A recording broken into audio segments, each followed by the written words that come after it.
They call him Kipper, Kipper the dog, the dog with the slipper.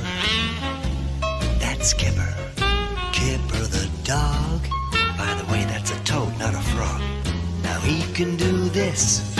Do you think that you could? And he can do that, which is more than any old cat could.